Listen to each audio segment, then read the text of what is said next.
Hello candidates, I am going to dictate you a passage from Progressive Magazine. So please get ready for the dictation. The dictation will start after 15 seconds.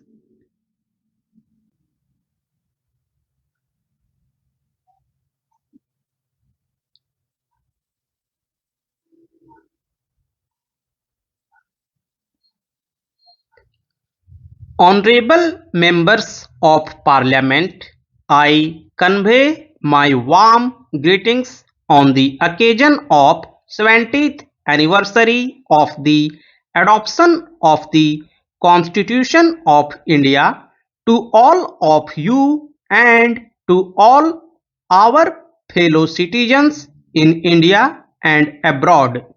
It was 70 years ago on this very day that in this central hall itself, through the members of the Constituent Assembly, we, the people of India, adopted, enacted, and gave to ourselves this Constitution.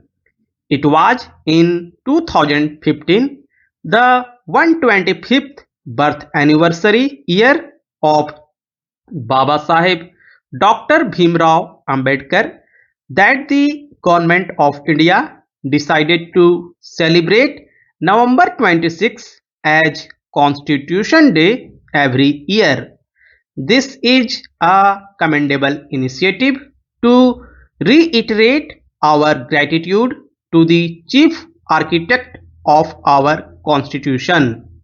This is for the first time that we are celebrating the Constitution Day in the Central Hall with the participation of members of both houses of Parliament. It is a privilege for all of us to witness and participate in this historic event.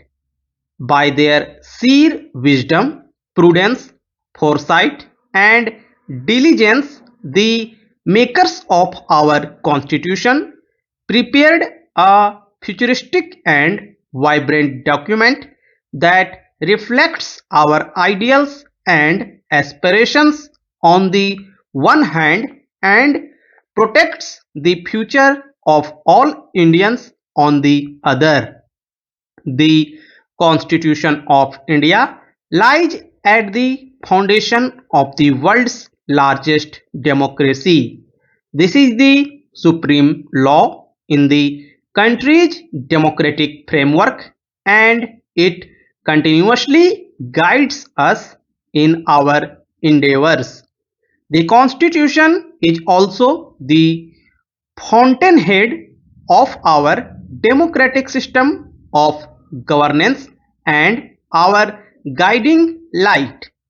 We Indians have had a tradition of maintaining our Indian identity while also welcoming noble ideas coming from all the sources.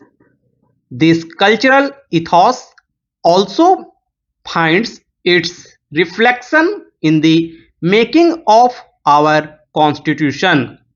We have adopted the best practices from several other constitutions of other countries. In addition, the imprint of our age old values and the ideals from our freedom struggle can also be seen in our constitution.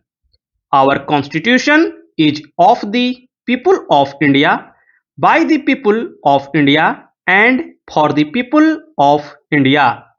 It is a national document whose different facets also reflect the democratic system prevalent in our ancient assemblies and sabhas and other ancient Indian republics. Under the extraordinary chairmanship of Dr. Rajendra Prasad, the Constituent Assembly accomplished the exceptional feat of blending and balancing different ideas and ideologies.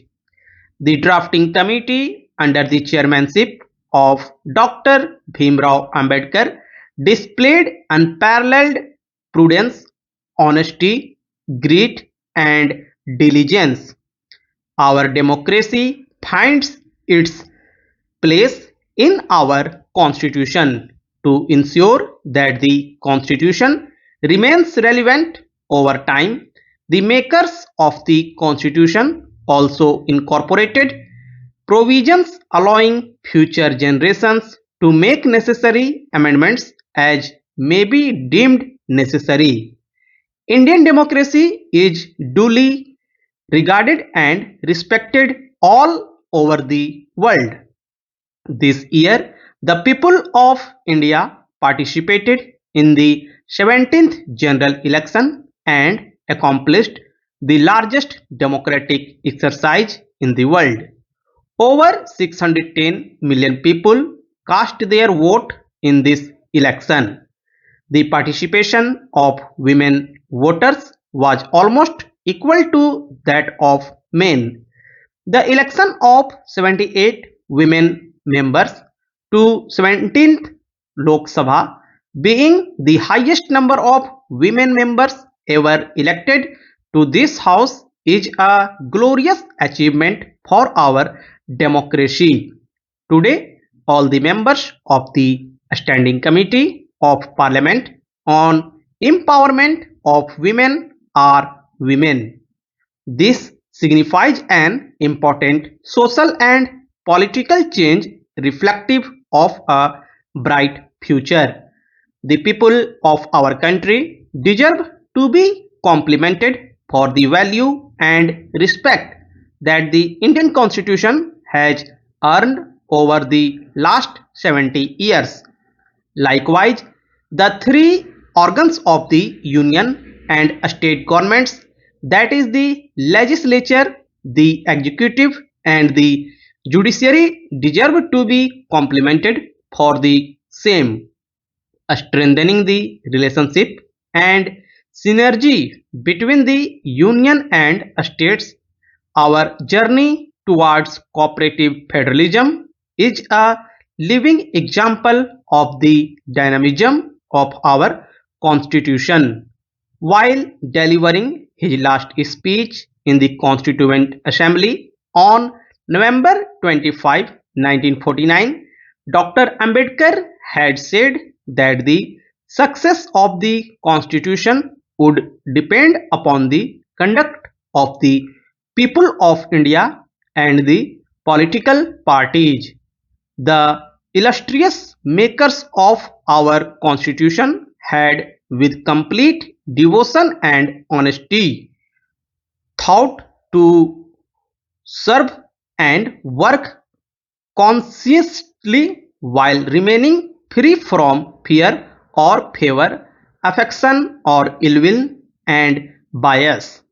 They would have been confident that their future generations, that is, all of us, will adopt these values with the same spontaneity and integrity as they themselves did. I think in the present times we all need to introspect and reflect upon this.